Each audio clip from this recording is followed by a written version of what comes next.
मित्रों नमस्कार, आप हैं बसंत गुरु जी के साथ। सोचिए, सही टाइम पर, सही विषय पर और सही थीम पर और अपनी सही योजना पर और अपनी सही उम्र पर सोचिए। अपने कैरियर के बारे में, अपने परिवार के बारे में, अपने आने वाले नए पीढ़ी के बारे में सोच लीजिए। वह सोचने का सही प्लेटफॉर्म है, सही वक्त है। और सोच करके यदि समझ लिया कि आपके करियर के लिए क्या सही है, आपको सांसारिक जीवन जीने के लिए आपके पास क्या सही है, आपकी लाइफ पार्टनर के लिए क्या सही होगा, आपके बाल बच्चों के लिए क्या सही होगा, यानी आपका जो संसार बनेगा, आप जिसका मुखिया रहेंगे, वह संसार में कैसे खुशी होगा, कैसे आनंद होगा, कैसे प्रेम होगा और कितना समृद्धि होगा, ताकि वह एक खुशहाल परिवार, समृद्ध परिवार और शिक्षित परिवार और स्मार्ट परिवार बना सके। समझ लीजिए इस बात को।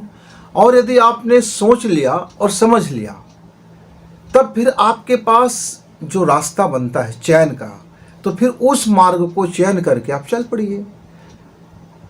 जिस बंदे ने इतना काम कर लिया है, वह जिंदगी में सदैव सफलता को ही हासिल करता है, क्योंकि उन्होंने यह जान लिया है कि क्या सीखना है और कितना सीखना है और किस बाबत सीखना है और उस सीखने का क्या उपयोग करना है। यानी अपने उस टैलेंट का, अपने उस प्रतिभा का, अपने उस टाइम का, अपने उस माइंड का, अपने उस मनी का कब कहाँ कैसे उपयोग करना है। ये इतना यदि जो बंदा समझ लिया, वह बंदा सदैव ही अपने कामों में सफल रहता है, अपने घर परिवार को समृद्ध रखता है, अपने फैमिली को खुशहाल रखता है और स्वयं में वह शांति अनुभव करता है और अपने जीवन को भी आर्थिक रूप से भी मजबूत रखता है और आध्यात्मिक रूप से भी मजबूत रखता है, क्योंकि वह जीवन को समझ गया है कि क्या लाइफ है। और वह अपना वातावरण, अपने अनुकूलन, अपने घर का वातावरण, अपने परिवार का वातावरण, अपने ऑफिस का वातावरण, अपने कारोबार का वातावरण वह अपने अनुसार निर्मित कर ही लेता है। इतनी प्रबल क्षमता होती है मित्र।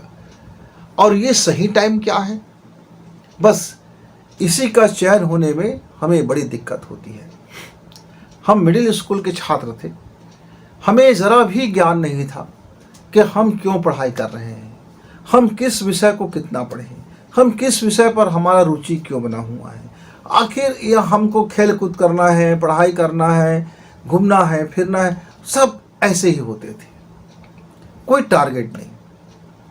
अब जिंदगी का महत्वपूर्ण हिस्सा जिस प्लेटफॉर्म पर, जिस उम्र पर हमको यह बातें अपने दिमाग में ले आनी चाहिए थी, अपने मस्तिष्क का एक हिस्सा बना लेना चाहिए था, उस समय तो हमने ज़रा भी सोचा नहीं, क्योंकि जानते ही नहीं थे कि इसके बारे में सोचना है।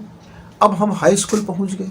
हाई स्कूल में भी हमारे बंदे ऐसे मिले कि अरे यार, आप सीटी नहीं मारना जानते, आप बेकार हो, आपका ये शरीर बेकार है, आपका यौवन बेकार है, आपका किशोरावस्था बेकार है, आपका शरीर खिला नहीं रहता, आपका ज़रा बॉडी दुरुस्त नहीं रहता, आप थोड़ा सा हैंडसम नहीं दिखते हो, आप थोड़ा इधर उधर घुमा करें, जहाँ गर्ल कॉलेज है या गर्ल स्कूल है या जहाँ पिकनिक का स्पॉट है या जहाँ अपना गार्डन होते हैं, ऐसे गार्डन में जाते हो तो सुबह जाते हो तो बुढ़े के साथ बैठते हो, बड़ा लूजर आदमी हो तुम समझ ही नहीं पाते ज़िंदगी को क्या है। यही तो है समय कि जहाँ हम अपने लाइफ को मटरगस्तियों में बिताएं, इधर उधर के चीज़ों में बिताएं।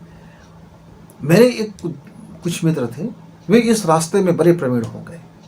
मेरे 2-4 और मित्र थे जो इन चीज़ों से बहुत दूरियां बना ली। अब मैं एक दिन रविवार का वक्त था, मैं विचार में आ गया कि ये सही है कि ये सही है, या फिर हम दोनों तरफ से जो न्यूट्रल है वो सही है। फिर उस दिन विचार में आया कि क्या हम पढ़ाई अपने ज्ञान बढ़ाने के लिए पढ़ते हैं। तब तो मैं पढ़ाई पढ़ लिया हूँ और मैं ढेर सारे पुस्तकों का अध्ययन करके अपनी ज्ञान बढ़ा सकता हूँ, नॉलेज बढ़ा सकता हूँ। फिर मैं अपना पढ़ाई क्यों करता हूँ। ऐसी छोटी छोटी फिर बातें दिमाग में आना शुरू हुआ और फिर साहित्य का लेखन शुरू हो गया, क्योंकि हमने सोचना शुरू की। और मेरे जो मित्र मटर गश्तियों में एंजॉयमेंट में जीवन जी रहे थे, वे बड़े प्रतिभाशाली भी थे, बड़े हैंडसम भी थे, पर उनकी दिशाएं उसने उसको चयन कर लिया। हमारे कुछ मित्र थे जो पढ़ाकू किस्म के थे, जिसको पहले से पता था कि अच्छा करियर बनाने के लिए पढ़ना जरूरी है, बेस्ट करियर के लिए पढ़ना जरूरी है, इंजीनियर बनने के लिए गणित जानना जरूरी है, डॉक्टर बनने के लिए बायोलॉजी जानना जरूरी है, राजनीति में आने के लिए आपको राजनीति शास्त्र जरूरी है, और जिसको कुछ नहीं करना है उसके लिए तो बस यूँ ही पढ़ाई कर लें, जिसको सीए बनना है, बैंकर्स बनना है, उनको फिर आपको कॉमर्स जानना जरूरी है। हमें पता नहीं था, हमारे कुछ मित्रों ने हमें बताया हाई स्कूल में आते आते। अब हम हाई स्कूल पास कर गए, पढ़ते गए, कुछ उद्देश्य वाले पढ़े और कुछ बिना उद्देश्य वाले पढ़े, और कुछ बीच में हम पढ़ने वाले जैसे लोग पढ़ते चले गए। आगे चल के कालांतर में हम क्या देखते हैं, जिन्होंने सही समय पर सोचा था, सोच के उनको समझ में आ गया था, और वह एक रास्ता जो चयन कर लिया था, जैसे उनका स्नातक हुआ और वो अपने अपने करियर में लग गए, करियर उनका बन गया। अब इसके बाद जो मेरे मित्र मटर गश्तियों में गुजारा करते थे, वो अब भी कॉलेज लाइफ में उनकी वही दशा और दुर्दशा और बेदशा होते होते उनकी लाइफ में बड़ी घटियागिरी आ गया, और वह अपने करियर बनाने के लिए अब लुच्चाई लफंगाई भ्रष्टाचारी वगैरह वगैरह जो भी हो सकता था उस सब का रास्ता अपनाया। उसमें से कुछ राजनीति में चले गए और कुछ छोटे मोटे जॉब मिल गया, और वो नंबर 1 का भ्रष्टाचार व्यक्ति, रिश्वतखोर व्यक्ति बनने में उसको देर न लगा। अब कुछ हमारे जैसे लोग थे जो आज तक नहीं समझ पा रहे थे कि ज़िंदगी को करना क्या है, जी के क्या करना है, पढ़ के क्या करना है। तब हम लोगों ने फिर सोचा। अब सोचने में हमने बड़ा विलम्ब कर दिया। अब विलम्ब कर दिया तो मेहनत भी ज़्यादा लगेगा और परिश्रम भी ज़्यादा लगेगा, और हमारा जैसे जैसे शरीर बढ़ता है, जैसे जैसे उम्र बढ़ता है, हमारे हार्मोन्स भी हमको बेतरतीब करता है। यानी अपना हार्मोन्स अपना काम करता है, अपने संतति को बढ़ाने के लिए वो हमको उकसाते रहता है, हमारे माइंड को उकसाते रहता है। मित्रों, तो ये जो सफलता है ना, वो एक तरह की माइंड गेम है। माइंड गेम को आप समझ जाओ तो फिर सफलता आपका है। अब हमारे कुछ मित्र थे जिन्होंने जीवन में कुछ समझा नहीं, मटर गश्तियाँ किया और निराशा में डूब गए। उनका फ्रेंड कौन था? निराशा। और जिन्होंने उम्र सही रहते हुए जिसने सोचा समझा और चल पड़े, उसका मित्र कौन था? उम्मीदें, विश्वास और आशा। ये उनके फ्रेंड थे। और बीच में हम लोग कुछ लटक गए थे, उनके दोस्त कौन थे? हम सिर्फ सोचते थे, सोचना हमारा काम था। और ये सोचने के कारण मेरे कुछ मित्र तो मेंटल हो गए, ज़्यादा सोचने लगे, कई तरह की चीज़ सोचने लगे। हम समय पर नहीं सोच पाए, इस बात को सोच के परेशान हो गए।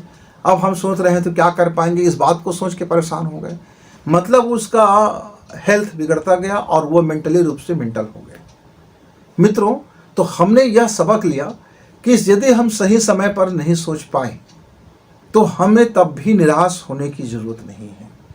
जिस वक्त हमें यह समझ में आ जाता है कि काश उस समय में यह समझ लिया होता, यह सोच लिया होता, तो आज मेरा ऊर्जा बचता, मेरा समय बचता, मेरा धन बचता, मेरा परिश्रम बच जाता। लेकिन अब हताश और निराश और डिप्रेशन होकर के अब भी जीवन जीने की कोई मतलब नहीं है। तो निराशा को फ्रेंडशिप में मत रखिए, उसको डिसलाइक कर दीजिए, उसको अपने जीवन से बाहर कर दीजिए। अब नए विचार लीजिए। अब आज के वक्त में, इस वक्त में अब आप क्या कर सकते हो, आपके पास क्या क्या अपॉर्चुनिटी है, आप कौन कौन से अवसर को भुना सकते हो, आपके अंदर में कौन कौन सी कला है, आपके अंदर में कौन कौन सी दक्षता है, आप किस क्षेत्र में जाकर के अपने को बेस्ट परफॉर्मेंस कर सकते हो, आपका बेहतरीन किस में आप अपना शो कर सकते हो। तमाम चीज़ों को अब भी आप समझ लीजिए, सोच लीजिए, और ये जो यथासंभव आपके पास धन शक्ति है और आपके पास जनशक्ति है, उसको साथ में लीजिए, सहयोग लीजिए और मदद मांगिए उनसे जिनको आप मदद मांग रहे हैं, जिनसे उनका भी स्वार्थ सधे और आपका भी स्वार्थ पूरा हो। तब ऐसे बॉन्डिंग बनेगा ऐसे लोगों से जो आपको वह प्लेटफॉर्म देगा, फिर वो आपको एक अवसर मिलेगा। हमारे कई मित्र काफ़ी उम्र के बाद उद्योग स्थापित किया और सफल हो गए। कई मित्र प्रतियोगी परीक्षाएं बैठे और वह भी सफल हो गया। मेहनत लगा, जी जान लगा दिया, पूरी जान लगा के मेहनत किया, मनोयोग से मेहनत किया, मन को दुरुस्त किया, दिमाग को दुरुस्त किया, मस्तिष्क को दुरुस्त किया, जीवन शैली को दुरुस्त किया, अपने लाइफ की मटरगस्ती को दुरुस्त किया, सोचा समझा और समझ में आ गया, दुरुस्त किया और सफल हो गए। तो मित्रों, जिसने भी निराशा को फ्रेंड बनाया है वह ज़िंदगी में डिप्रेशन के शिकार बनेंगे और वो ज़िंदगी में हमेशा लूज़र रहेंगे। वो कुछ कर नहीं पाएंगे सिवाय शिकायत के, सिवाय इस बात का कि हमको बताने वाला कोई नहीं था। वो सिर्फ दुख रोएगा, पीड़ा रोएगा, सबको गाली देगा, खुद को गाली देगा, सगे संबंधी को गाली देगा, भगवान को गाली देगा, वो हर किसी को गाली देता फिरता रहेगा। उसका वो अपना खुद नसीब उसने लिखा है, फूटा नसीब, खुद अपने नसीब को उसने कुल्हाड़ी मार दी है, लेकिन सब सारा दोष और प्रत्यारोपण वो दूसरे के ऊपर लगाता फिरेगा और लानतें भेजते रहेंगे। और जो व्यक्ति सकारात्मक सोच का होगा, जिसका फ्रेंड आशा होगा, जिसका फ्रेंड विश्वास होगा, जिसका फ्रेंड परिश्रम होगा, जिसका फ्रेंड वो खुद होगा, खुद अपना वो मित्र होगा, अपने भला बुरा वो जो समझेगा, अपना मित्रता अपने शरीर से रखेगा, अपने विचार से रखेगा, अपने कारोबार से रखेगा, अपनी सोच से रखेगा, वो व्यक्ति दोष देने के बजाय वो निरंतर सुधार करेगा और निरंतर सुधार करते करते वो अपने लक्ष्य को प्राप्त कर ही लेगा। तो मित्रों, तुम्हारा कर्म ही तुम्हारा भाग्य बनता है, इस बात को पक्का वाला समझ लीजिए। तुम्हारा जो भी पहले कर्म किए थे वह एनर्जी रूप में आपकी प्राण ऊर्जा के साथ में आपको इस जन्म में मिल गया, उसका प्रतिफल आपको मिल ही रहा है। अच्छा है तो अच्छा और बुरा हो गया है तो बुरा। लेकिन आज के बाद जो आपका भाग्य बनेगा वे आज के आपके कर्मों के हिसाब से बनेगा। तो आज का आपका कर्म जिस डायरेक्शन में चलेगी, जिस घटनाक्रम को लेकर चलेगी और जो सोच विचार को लेकर चलेंगी, वे कल आपका भाग्य बनने वाले हैं। तो यदि आपने अपना कर्म बदल लिया तो निश्चित तौर से आपका समय बदल जाएगा और आपका भाग्य भी बदल जाएगा, आपका जीवन भी बदल जाएगा, आपकी सोच भी बदल जाएगा, आप पूरी तरह से बदल भी जाओगे। तो आइए अपने को लक्की महसूस करें, अपने को भाग्यशाली महसूस करें कि ईश्वर ने इतने समय गुजरने के बाद भी हमको एक अवसर मिला कि हाँ, मैं ये यहाँ सोच सकता हूँ। ठीक है, मेरी उम्र आज 25 साल का हो गया, मैंने आज तक नहीं सोच पाया था अपने कैरियर को लेकर के, फैमिली को लेकर के, लेकिन आज मुझको समझ में आ गया तो आज मैंने सोचना शुरू किया। तब आज अपने को लक्की महसूस करें। मेरे एक मित्र तो 40 बरस में सोच रहा और मैंने कहा कि आज आपको यह ज्ञात हो गया तो आज से आप अपने को लक्की महसूस करें। मित्र, मेरे एक और मित्र हैं जो 60 साल के हैं, वो 60 साल के हैं, उसके जीवन में कितने कठिनाइयों से आए, कितने चीज़ों से गुजरे, आज उसका परिवार है, उसके पोते हैं, नाती हैं, पर उन्होंने मुझसे कहा कि मैंने जीवन में कुछ सार्थक कदम नहीं कर पाया गुरुजी। तो मैंने कहा देखो, आपके पास अभी भी अवसर है, आप अध्यात्म में अपने को समझिए और जिस क्षण आपका अध्यात्म पक्का बनेगा उसी क्षण आपका भौतिक का भी नियम सुधर जाएगा। तब आप अपने पुत्रों को, संतानों को, बेटे को, बेटियों को, नाती को, पोते को आप उस डायरेक्शन में ले जाओगे जहां उसकी बेहतरी है। तो समझना, आप जिस उम्र में भी आपको लगता है मित्र कि मुझको सोचना चाहिए अपने करियर को, अपने परिवार को, अपने बारे में, बस उस दिन आपका भाग्य शुरू हो गया। उसी क्षण आप समझिए कि आप भाग्यशाली हो, कि आपको अवसर मिल गया सोचने का। मेरे तो बहुत से मित्र जीवन समाप्त हो जाते हैं पर कभी सोचते ही नहीं है, वो दुर्भाग्यशाली है, क्योंकि वह उसका भाग्य में नहीं लिखा था कि वो अपने बारे में सोचे। और जिसने अपने बारे में सोचना शुरू किया वही वह लक्की हो गया, वही वह भाग्यशाली हो गया।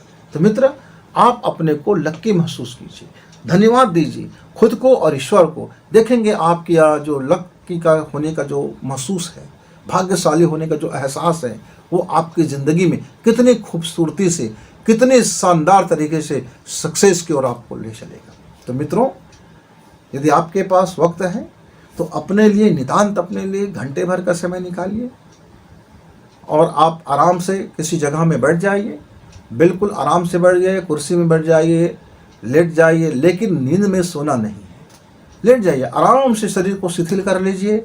जिस पोजीशन में है आप अपना शरीर को शिथिल करें और शिथिल करने के बाद आप सोचें कि आपको सोचना क्या है। सोचें कि आपका लाइफ कहाँ जा रहा है। सोचें कि आपकी जीवन शैली आपको कहाँ ले जा रहा है। सोचिए कि आपको क्या उद्देश्य है आपके इस जीवन का। सोचिए आपकी सांसों का क्या उद्देश्य है। सोचिए आपके प्राण का क्या उद्देश्य है। सोचिए कि मरने से पहले ईश्वर आपसे यदि ये पूछ रहा है कि बता मैं तुमको और कितना समय दूं जिससे तुम अपने को अभिव्यक्त कर सको, तुम अपना सिग्नेचर कर सको, तुम अपनी लाइफ में अपने सिग्नेचर कर सको, तुम अपनी इमेज में अपनी साइन कर सको। हाँ, ये मेरा चित्र है, ये मेरा इमेज है, ये है मैं, ये अपना एक छाप बना सको, आप अपना मुहर लगा सको। तो आप उसको थोड़ी सी विचार कीजिए और जहाँ हो वहीं से आगे बढ़ने की शुरुआत करें। मित्र, आप खुद को लक्की महसूस करते हुए अपने को धन्यवाद से भरें। आप देखेंगे कि जीवन में बड़ा मजा आ गया, जीवन बिंदास हो गया। तो फिर मिलेंगे, तब तक के लिए विदा, नमस्कार, धन्यवाद।